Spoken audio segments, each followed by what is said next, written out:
For the last 20 years or so in this country, the phrase has been a metaphor for violent, troubled times. In July 1984, we are remembering July 1964 and wondering what has changed in all these long, hot summers. David Culhane reports our cover story.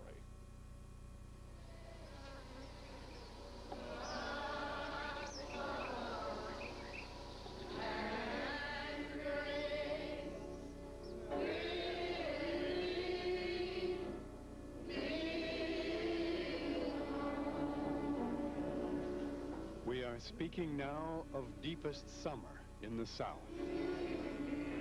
Memory brings back days dominated by heat and the singing of insects. We are speaking now of Mississippi, timeless, one summer much like another. But there was one long summer that changed Mississippi, changed the South, changed America forever. It was the Freedom Summer of 1964 that reached a climax at the Democratic Convention in Atlantic City.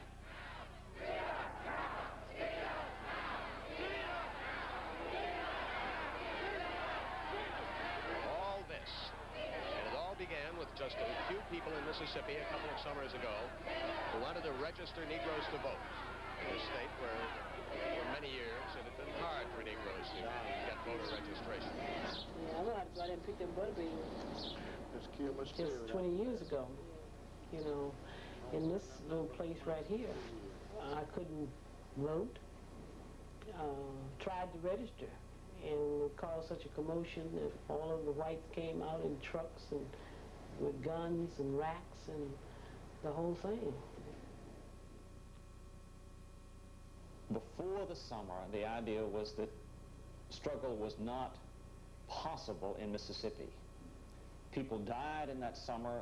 Many people had died in the preceding 2 or 3 years, and we wondered, were those deaths in vain? By the end of the summer, we did not think that those deaths were in vain.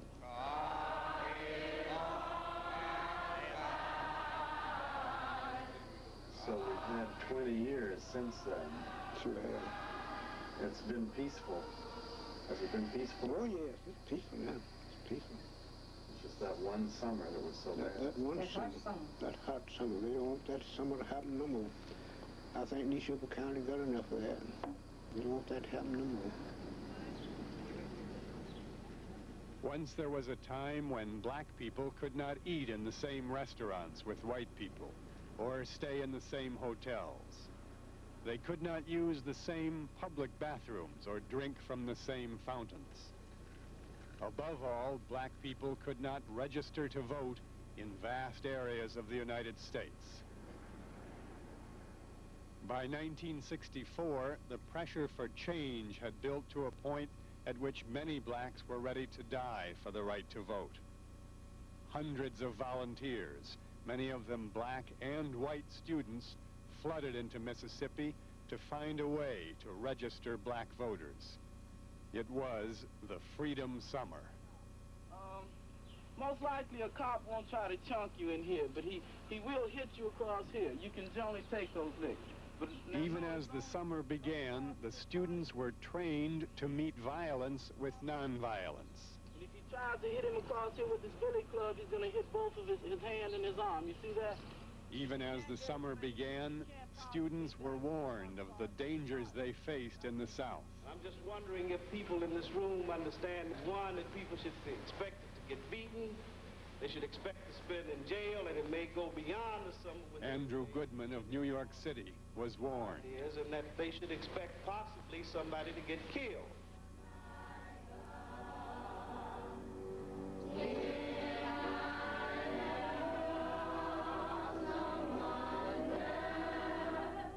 The civil rights workers were told that the black churches that would often be their headquarters that summer would themselves become the targets of violence. Yeah, came out of church. My wife, she come on out. Well, we come out together. Bud and Beattie Cole remember one June night in 1964 in Philadelphia, Mississippi, when they were attacked as they left the Mount Zion Methodist Church. We got in the car, started on off. We walked down the driveway a piece. Man stopped the car, put out them lights, threw the light in my face. Said, put them lights out. Where's your guards? I said, I don't have any guards. Get a damn lie. Then he struck me in the head. But I just fell on my knees right there and just prayed out loud. Just prayed, that they wouldn't kill my husband. So they stopped beating me. And well, I just went on to him and tried to lift him up. And he just, when I lifted him up, he would just go back to the ground. He didn't have strength to hold himself up. I lifted him up about the third time. That night, the Mount Zion Church was burned to the ground. A few days later, 3 civil rights workers came to Philadelphia to offer help. 3 boys in their 20s. James Chaney, Michael Schwerner, and Andrew Goodman. What'd they say? They was telling them, they said, well, we're sorry that things happened like we did. That's why we are here today. We're going to try to see if we can settle all this madness. That night, Chaney, Schwerner, and Goodman disappeared. Their bodies were found in early August, and many months later, sworn testimony showed that the group of white men who shot them included law enforcement officers.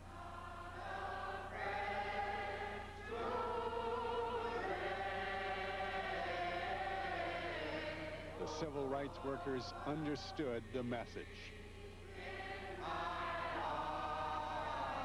Don't bow down anymore. Hold your heads up.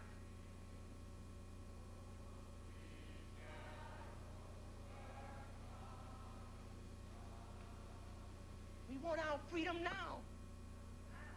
I don't want to have to go to another memorial. I'm tired of funerals. Tired of it. You've got to stand up.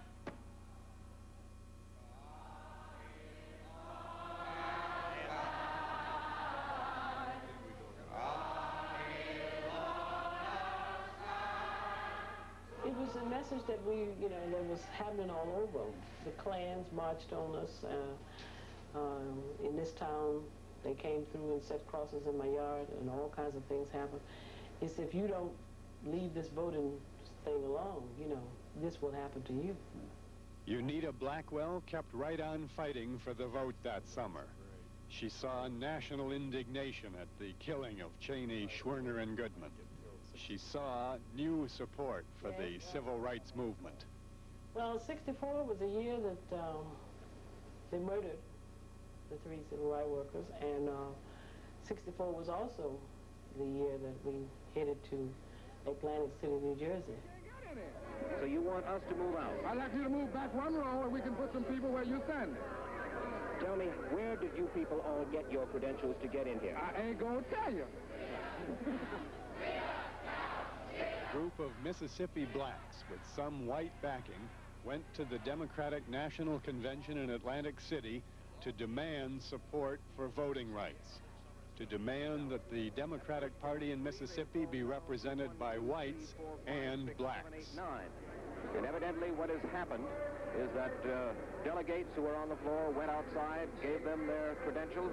They have come in. The credentials people are here now. We formed the Mississippi Freedom Democratic Party, and Fannie Lou Hamer testified before the Credentials Committee in 1964 about what had happened to us trying to register to vote, and how the people were beaten, and how she was beaten, and the whole thing that happened to anybody that tried to exercise that constitutional right.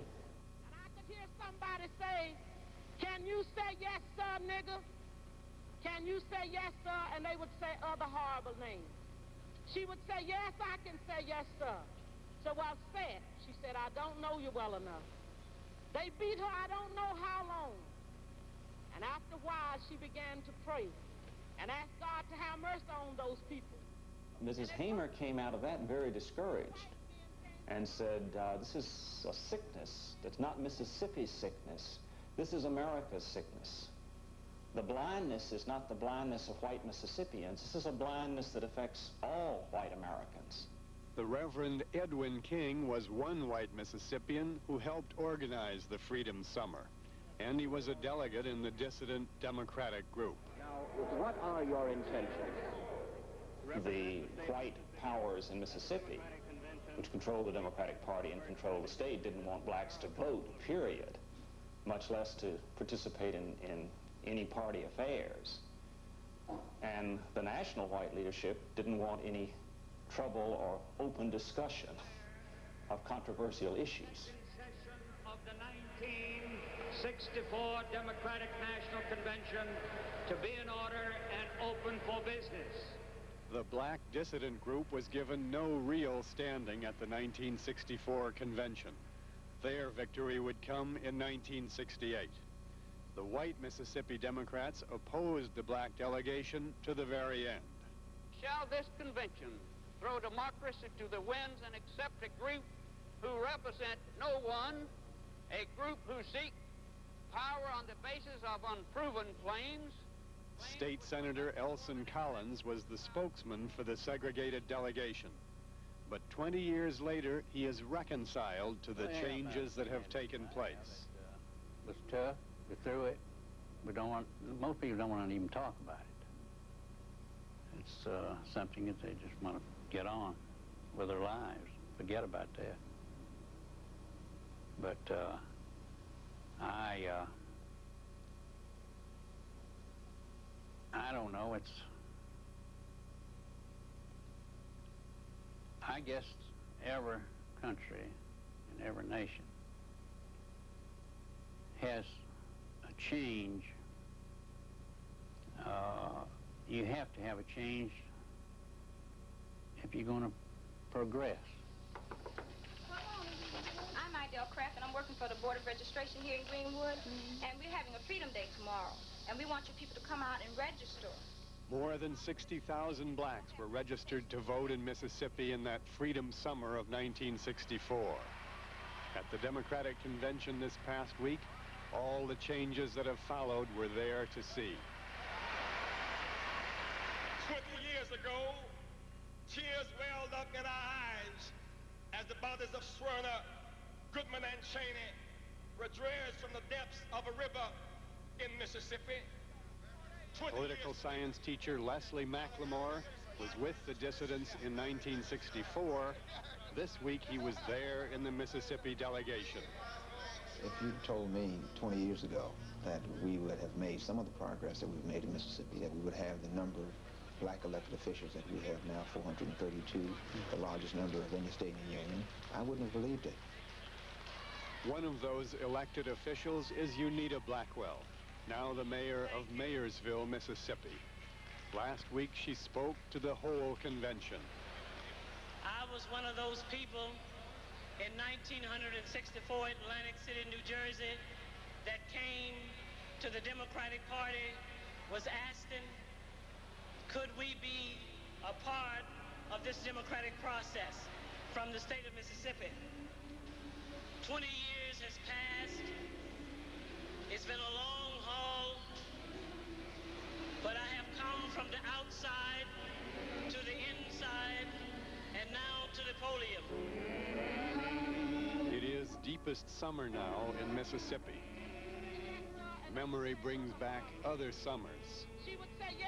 Fannie Lou Hamer died peacefully in 1977.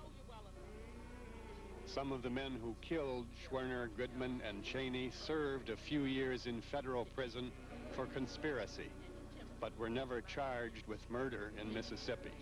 And Andrew Goodman. They have faded now into their communities, into obscurity. In the Mount Zion Church in Philadelphia, Mississippi, there is a memorial plaque to the three dead men. It says, "Out of one blood God hath made all men." This plaque is dedicated to the memory of Michael Schwerner, James Cheney, and Andrew Goodman, whose concern for others, and more particularly those of this community, led to their early martyrdom. The the summer is long and hot in Mississippi, changed forever.